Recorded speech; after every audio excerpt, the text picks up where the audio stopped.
Commander Park Jin felt the cold metal of the bridge railing under his grip as he stared at the massive holographic display floating before him. The message from the Galactic Confederation pulsed with an ominous red glow, its alien symbols automatically translated by the ship's computer systems. The ultimatum was written in 17 different galactic languages, but the meaning was crystal clear in every single one.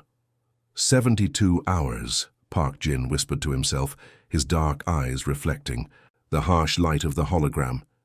They're giving us 3 days to surrender our entire species. Lieutenant Kim Hana stepped closer, her boots clicking against the pristine floor of the flagship Defiance. Her fingers danced across a translucent control panel, bringing up tactical displays that showed the approaching Confederation fleet.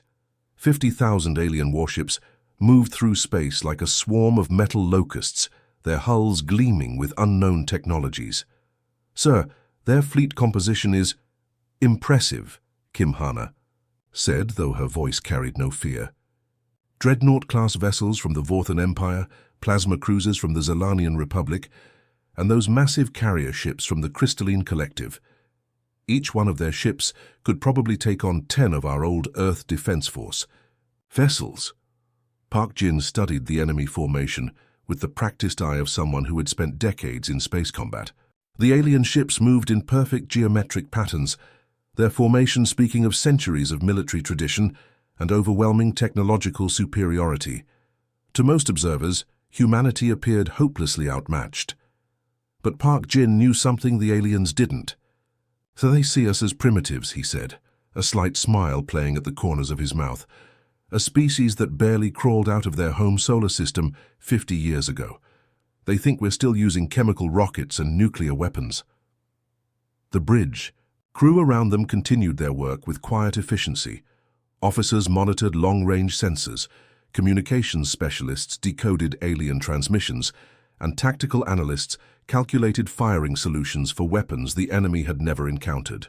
Every human on the bridge shared the same expression, not fear but anticipation. "Commander," called out Sergeant Lee Dong from the communications station, "we're receiving panicked transmissions from human colonies in the Outer Rim sectors. The aliens have been broadcasting their ultimatum across all inhabited systems. They want everyone to know what happens to species that defy the Confederation." Park Jin nodded slowly. The Galactic Confederation had ruled the galaxy for over 2,000 years, crushing any species that dared to challenge their authority. They had turned entire star systems into cautionary tales, leaving behind nothing but empty space and radiation signatures where civilizations once thrived. "What they don't realize," Park Jin said, his voice growing stronger, "is that humans don't respond well to threats." Kim Hana pulled up a star chart showing the local galactic sector. To alien eyes it would appear nearly empty, just Earth and a handful of research stations scattered across nearby systems. The official records showed humanity as a single planet, species with limited technology and no significant military capabilities. Those records were carefully maintained lies. "Sir, incoming transmission from Admiral Lee Tae," announced the communications officer. "He's requesting immediate conference with all sector commanders." Park Jin straightened his uniform jacket, the dark blue fabric bearing the insignia of the Human Space Command. Put him through on the main display. The hologram shifted, replacing the alien ultimatum with the weathered face of Admiral Lee Tae. Behind him, the bridge of the command ship, Terra's Wrath, bustled with activity. The Admiral's grey hair was perfectly styled despite the crisis, and his eyes held the calm intensity of someone who had been preparing for this moment for decades. "Commanders," Admiral Lee began, his voice carrying across the quantum communication network to dozens of hidden human facilities. "The Confederation has finally decided to make their move. They believe 50,000 warships will be sufficient to crush our resistance." A low chuckle rippled through the bridge crew. Even the normally stoic tactical officers couldn't suppress their amusement at the aliens' miscalculation. "They're about to learn something about human nature," continued the Admiral. "We don't just fight when we're cornered. We fight when we're angry. And right now I'd say we're very angry." Park Jin stepped forward, addressing the hologram. "Admiral, all Outer Rim colonies are reporting ready status. The shipyards have been working triple shifts for the past 6 months. We're prepared to give the Confederation our answer. Excellent, Commander. Begin Phase 1 activation immediately. It's time to show the galaxy what humans are truly capable. So the transmission ended, leaving the bridge in momentary silence. Then, almost simultaneously, every officer began inputting commands into their control stations. Across human space, encrypted signals raced toward destinations the aliens had never discovered. "Send our response to the Confederation," Park Jin commanded, his voice now carrying the weight of humanity's collective determination. "Tell them we'll give our answer in exactly 72 hours. And Kim Hana, yes sir, make sure they understand that when we give our answer, the entire galaxy will hear it." As the message transmitted across space toward the alien fleet, something extraordinary began happening throughout human territory. Hidden shipyards that had been disguised as asteroid mining operations suddenly came alive with activity. Massive construction facilities buried deep within planetary crusts started their final preparation sequences. And in the darkness between, Star's vessels that had been dormant for years began powering up their engines. The aliens had made their greatest mistake. They had given humanity time to prepare. Admiral Lee Tay stood in the center of the massive command bridge aboard Terra's Wrath, watching as the tactical displays around him began lighting up like a festival of stars.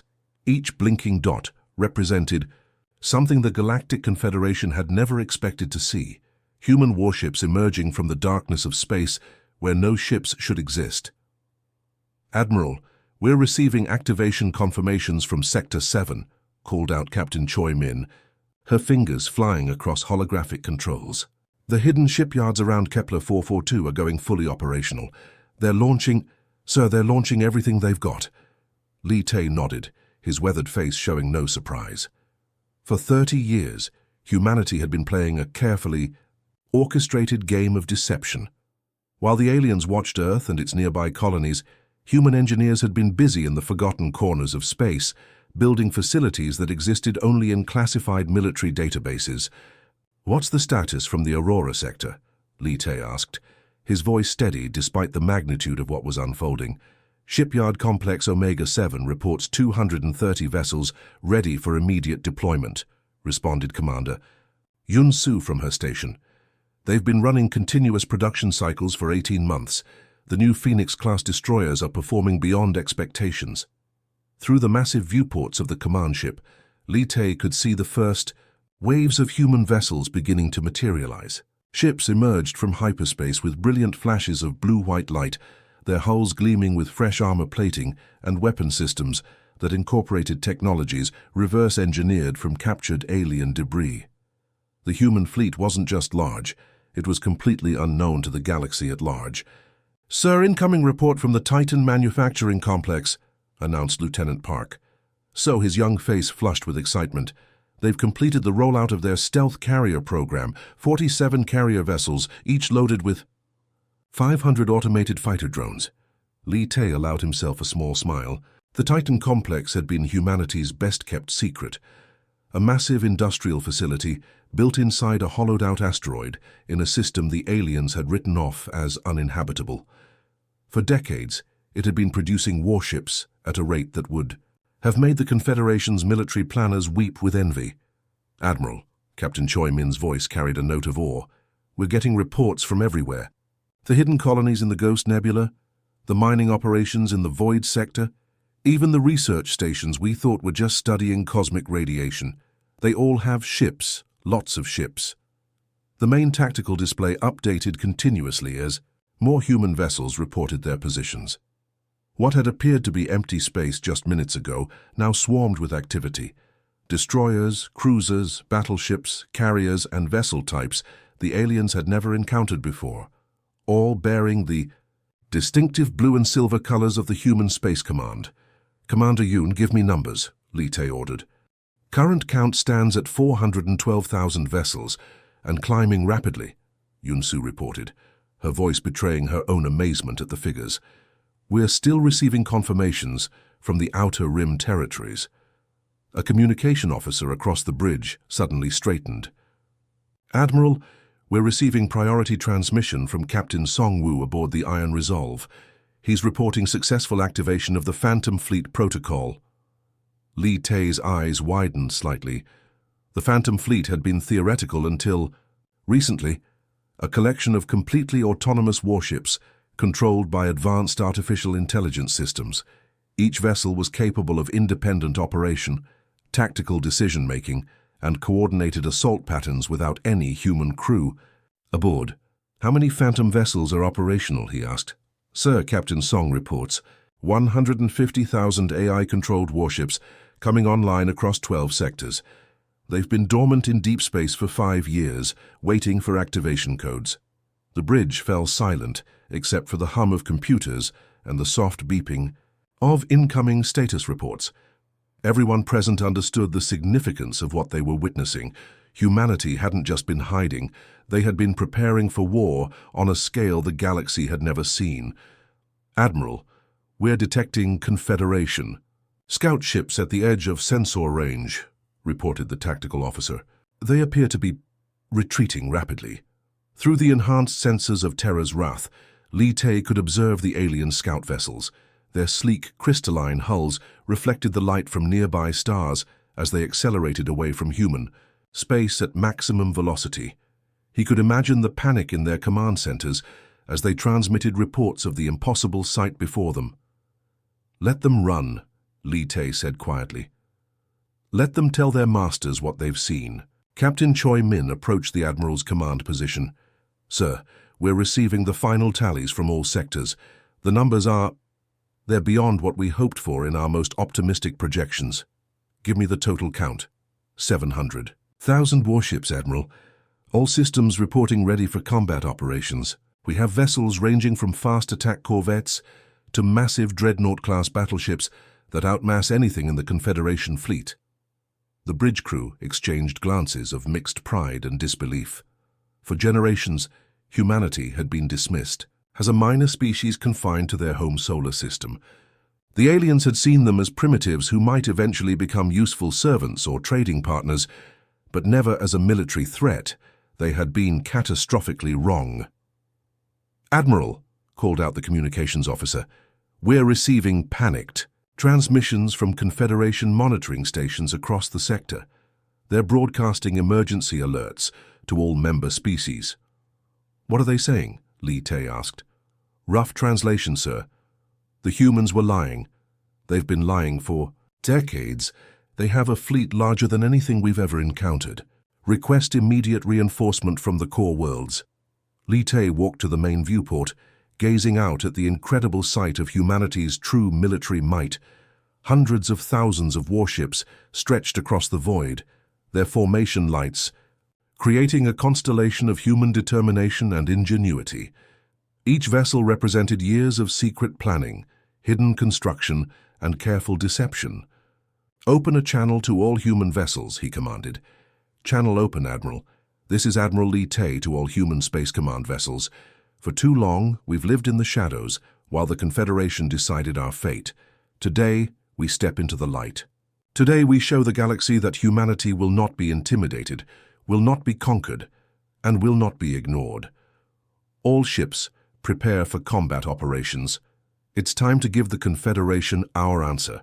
700,000 human voices responded across the communication network with a single word that echoed through space: acknowledged. The sleeping giant had not just awakened, it had revealed itself to be far more powerful than anyone had dared to imagine. Captain Song Wu gripped the command chair of his flagship Iron Resolve as it dropped out of hyperspace at the edge of the Vega Prime system.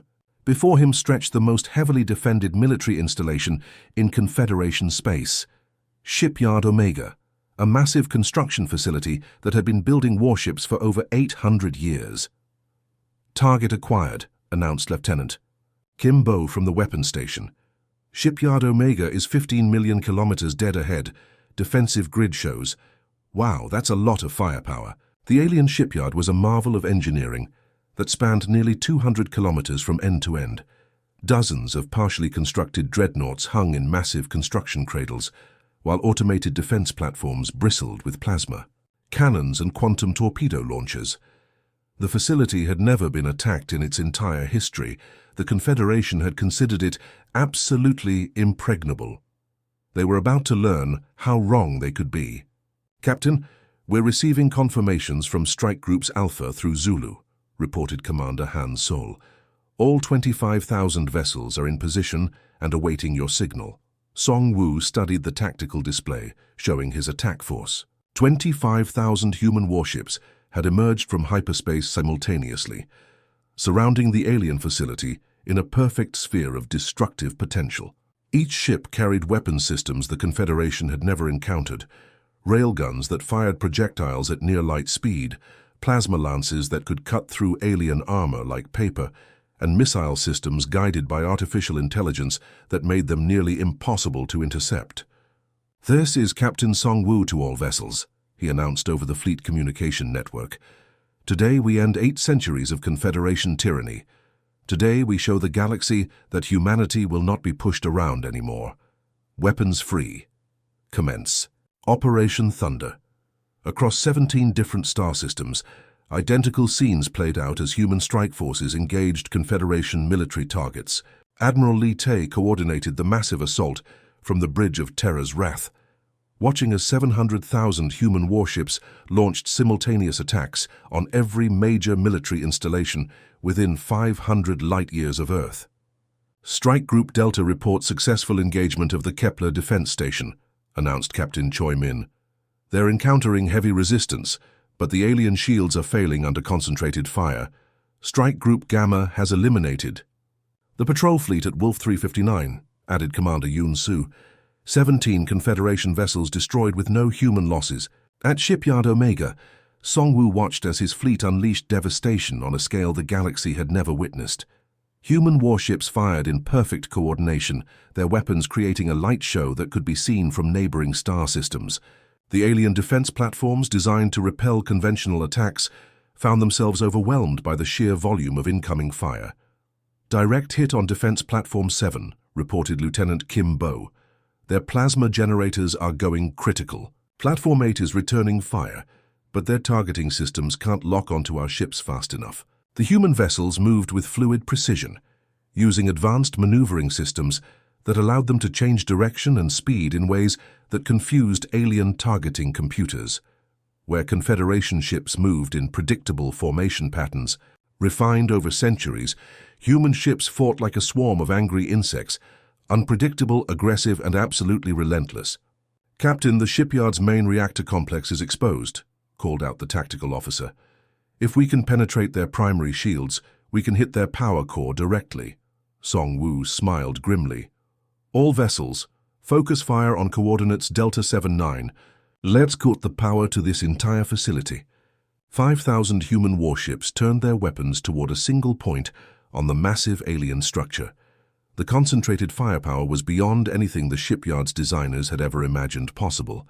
The alien shields, designed to deflect the attacks of a few dozen enemy vessels, simply couldn't handle the energy output of thousands of weapons firing simultaneously.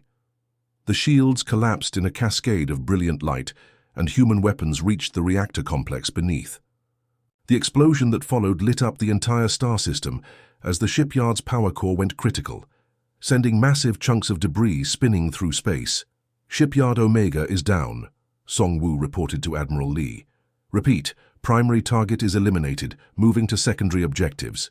Across the galaxy, similar reports flooded into the Human Space Command network. The Confederation's military infrastructure, built over thousands of years and considered invulnerable, was being systematically destroyed in a matter of hours. "Admiral, we're receiving surrender requests from 12 minor Confederation outposts," reported Captain Choi Min.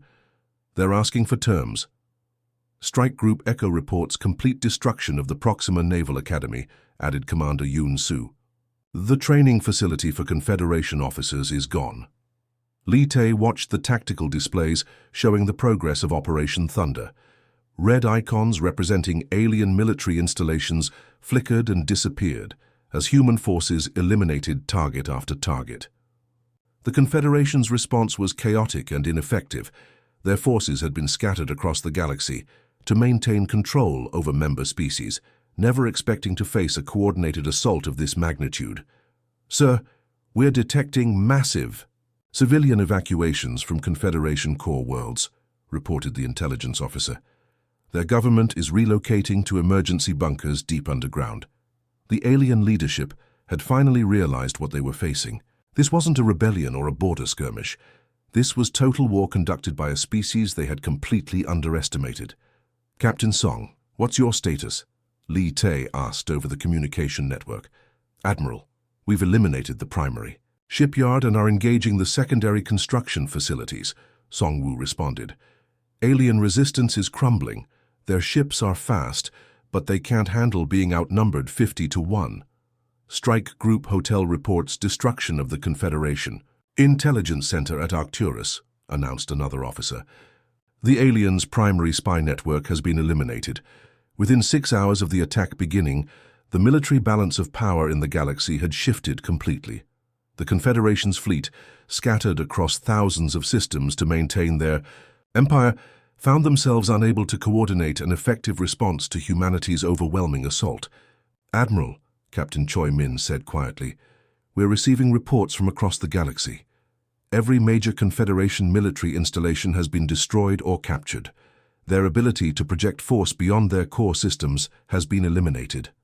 Li Tay nodded, watching as the final alien positions fell to human attacks. The operation had succeeded beyond their most optimistic projections. In less than a day, humanity had accomplished what no species in galactic history had ever managed. They had broken the Confederation's military power completely. "All units, this is Admiral Li Tay," he announced to the entire human fleet. "Operation Thunder is complete. The galaxy now knows that humanity will not be threatened, will not be conquered, and will not be ignored. Well done, everyone. Now comes the hard part, deciding what to do with our victory." 700,000 human warships held position throughout Confederation space, waiting for orders. The sleeping giant hadn't just awakened. It had proven that sometimes, when pushed too far, even the smallest species could shake the foundations of an entire galaxy.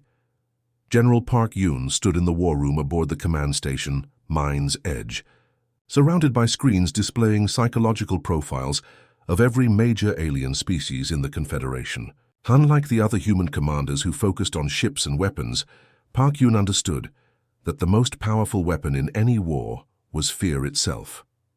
"Colonel Han Bin, are our broadcast systems ready?" Park Yoon asked, adjusting his uniform as he prepared. "To address the entire galaxy?" "Yes, sir, we've tapped into 17 different alien communication networks," Han Bin reported from his station. "Every species in Confederation space will receive our message simultaneously. We can even override their emergency channels and planetary defense broadcasts." Park Yoon nodded, studying the data streams flowing across his monitors. Human intelligence had spent decades learning how different alien minds worked. The crystalline Zephyrians thought in mathematical patterns and feared chaos above all else. The insectoid hive collective operated through shared consciousness and couldn't handle isolation. The proud Vorthan Empire valued honor more than life itself, but crumbled when faced with shame. Humans were about to use all of this knowledge as a weapon. "Begin transmission," Park Yoon commanded. Across the galaxy, on thousands of alien worlds, communication systems suddenly activated without authorization. Emergency broadcasts were interrupted, entertainment programs went dark, and military channels found themselves hijacked by a signal that originated from human space. The image that appeared on every screen was simple. General Park Yoon, standing calmly in front of a star map, showing the complete destruction of Confederation military installations. "Citizens of the galaxy," Park Yoon began, his voice carrying a tone of absolute confidence. "I am General Park Yoon of the Human Space Command. By now you have seen what our 700,000 warships can accomplish. In 6 hours we destroyed military installations that your Confederation spent centuries building. On the bridge of the Confederation flagship, Eternal Dominion, Admiral Zeth Krull of the Vortun Empire watched the human broadcast with growing horror. His species had ruled the galaxy for 2,000 years, and no one had ever dared to speak to them with such casual authority. "How did they penetrate our secure networks?" demanded his communications officer, a nervous creature with 6 arms and compound eyes. It doesn't matter, Zeth Kroll replied, though his voice betrayed his own uncertainty. They're trying to frighten us with empty threats. But Park Yun wasn't finished. We know each of your species intimately, the human general continued. We know your fears, your weaknesses, your cultural pressure points. For example, the crystalline collective values order above all else. Colonel Han, show them what chaos looks like. The transmission switched to recorded footage from the attack on Shipyard Omega. But this wasn't the clean, tactical display that military commanders had watched. This was raw combat footage showing the moment when perfect Confederation order dissolved into complete pandemonium. Alien ships exploded in random patterns, debris scattered in all directions, and the mathematical precision the crystallines prized above all else became absolute disorder. On the crystalline homeworld, millions of beings who communicated through harmonic frequencies suddenly fell silent. Their worst nightmare was playing out on every screen across their planet. And for our friends in the Hive Collective, Park Yun's voice returned, we understand that you fear being cut off from your shared consciousness more than death itself. The transmission showed human ships using specialized jamming technology that disrupted the psychic links between Hive Collective vessels. Individual alien ships, suddenly isolated from their group mind, flew in confused circles before surrendering rather than face the terror of being alone with their own thoughts. Colonel Han Bin watched the incoming reports with amazement. Sir, we're detecting massive panic responses across 12 different species. The Zephyrian Council is requesting emergency session protocols. The Hive Queens are withdrawing their fleets to protective positions around their homeworlds. Park. Kyun smiled. The psychological profiles were working exactly as predicted. Unlike humans, who grew more dangerous when cornered, most alien species had evolved to surrender when faced with overwhelming threats to their core survival instincts. But we are not conquerors, Park Yun continued his broadcast, his tone becoming almost gentle. We are not here to destroy civilizations or enslave populations. We offer you something the Confederation never has, a choice. The transmission now showed human relief ships providing aid to alien civilians evacuated during the military strikes. Human medics treated wounded alien soldiers. Human engineers helped repair damaged civilian infrastructure on worlds caught in the crossfire. Surrender your military forces to human command, and we will treat you with honor and respect, Park Yun said. Continue to resist, and you will face the full might of humanity's displeasure, and I assure you, you do not want to see what happens when 700,000 human warships get truly angry.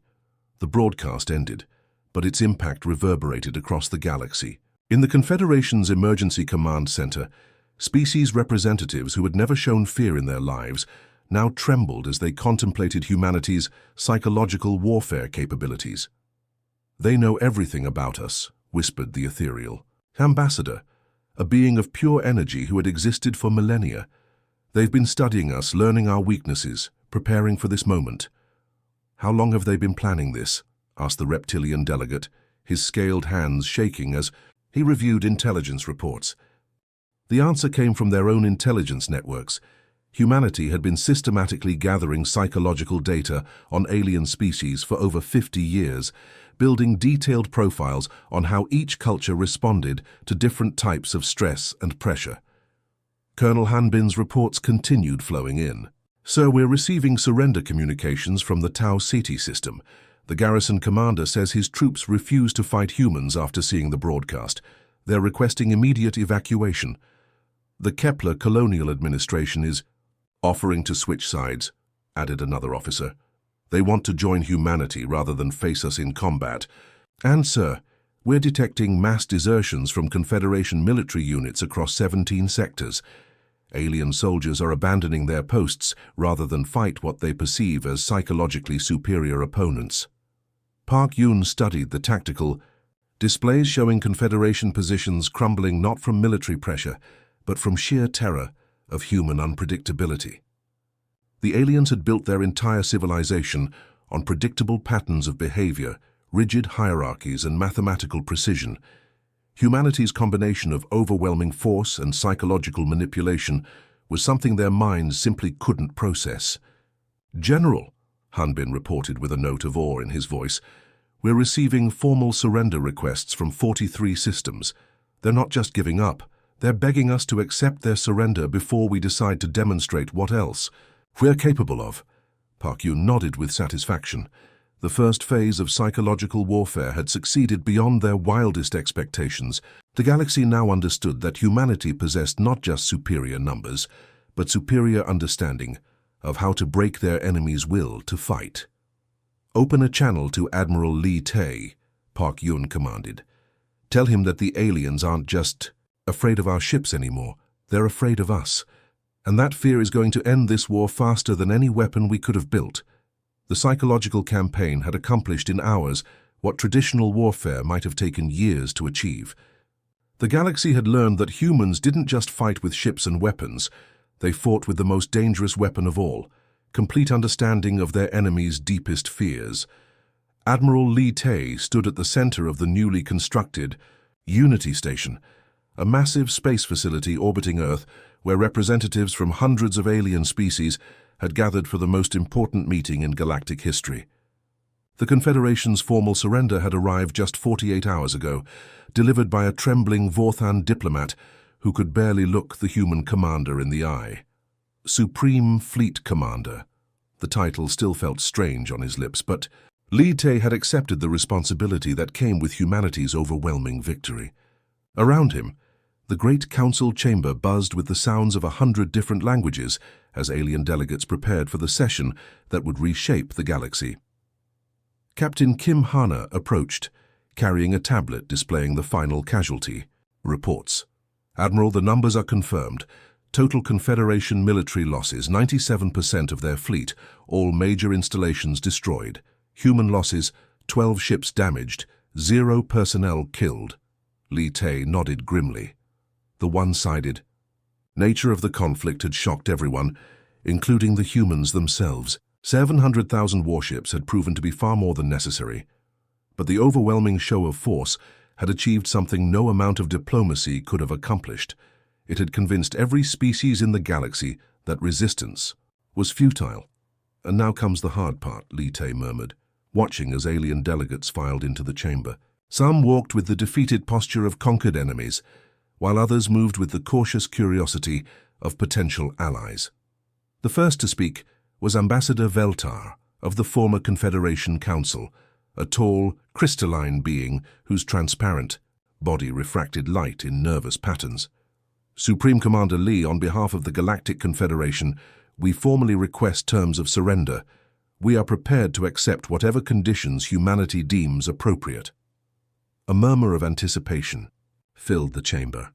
Every alien present expected to hear demands for tribute, territorial concessions, or worse, complete subjugation. Some species had already prepared evacuation plans for their homeworlds, expecting the worst from their new human overlords. Li Tae stood slowly, his uniform bearing the insignia of the Human Space Command.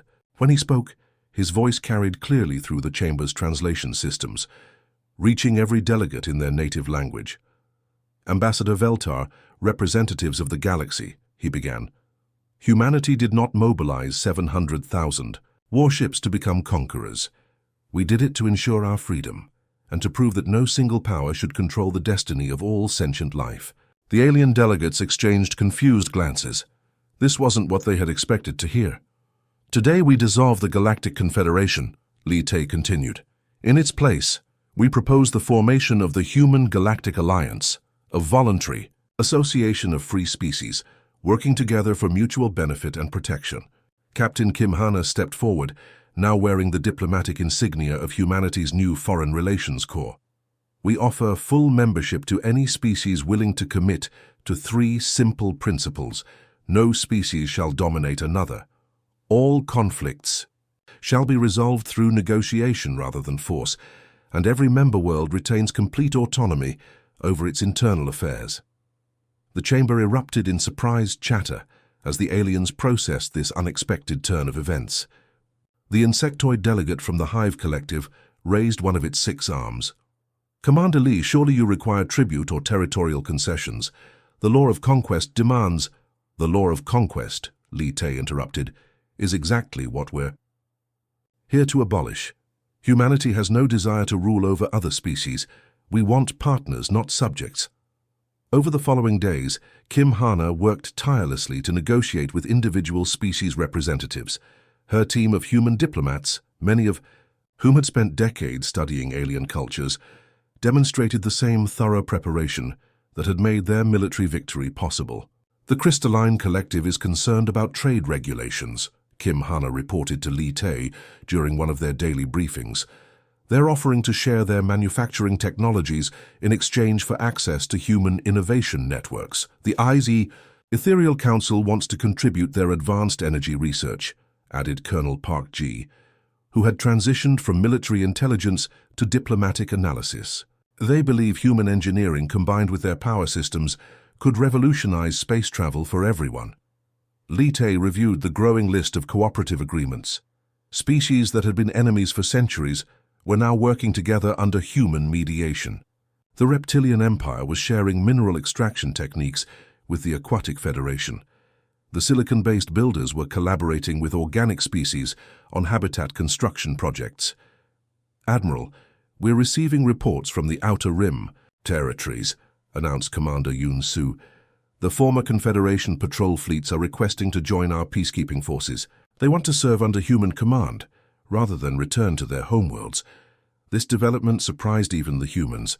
Alien military units, rather than fleeing in defeat, were volunteering to serve alongside the species that had just crushed their entire civilization. Why? Li Te asked Captain Songwoo, who had been interviewing the alien officers. They say they've never seen military leadership like ours, Songwoo replied. We achieved total victory without unnecessary destruction, protected civilian populations during combat, and now we're offering them a chance to be part of something better than what they had before. The transformation was remarkable to witness. The same alien species who had trembled in fear just weeks ago were now contributing their expertise to joint projects. Vorthan engineers worked alongside human technicians to improve ship designs. Hive Collective communication specialists helped establish faster-than-light messaging networks between member worlds. 6 months after the surrender, Li Te stood once again on Unity Station, but this time the atmosphere was completely different. The Great Council Chamber hosted its first joint celebration, a festival combining traditions from dozens of different species. Human children played alongside young aliens whose parents had been enemies just months before. The integration is proceeding faster than our most optimistic projections, Kim Hana reported, watching a group of crystalline youngsters learning to play human musical instruments. Every major species has voted to join the alliance. Even some worlds that weren't part of the original Confederation are requesting membership. Li Te observed the scene with quiet satisfaction. The 700,000 human warships still patrolled Alliance space, but their role had changed completely. Instead of weapons of conquest, they had become symbols of protection. Pirates and raiders who had once preyed on weaker species now fled at the mere mention of human patrols. Sir, incoming message from the Andromeda Galaxy, announced a communications officer. They're requesting formal diplomatic contact with the Alliance. Word of our success has spread beyond our own galaxy. Li Te smiled. Humanity had accomplished something unprecedented in galactic history. They had won a total military victory and then used that victory to create something better than what had existed before. Admiral, Kim Hana said quietly, the alien delegates want to know if Earth will accept the formal designation as Alliance capital. They're saying that humanity has earned the right to guide galactic civilization.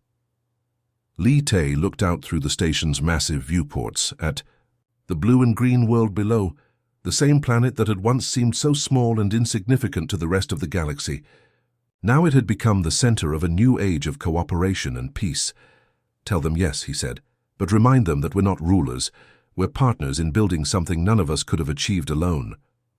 The galaxy had learned that humanity's greatest strength wasn't their capacity for war, but their ability to transform enemies into allies. The 700,000 warships that had once brought terror now served as guardians of the peace, ensuring that no species would ever again face the threat of domination by another. The age of the Galactic Confederation was over. The era of the Human Galactic Alliance had begun. The end.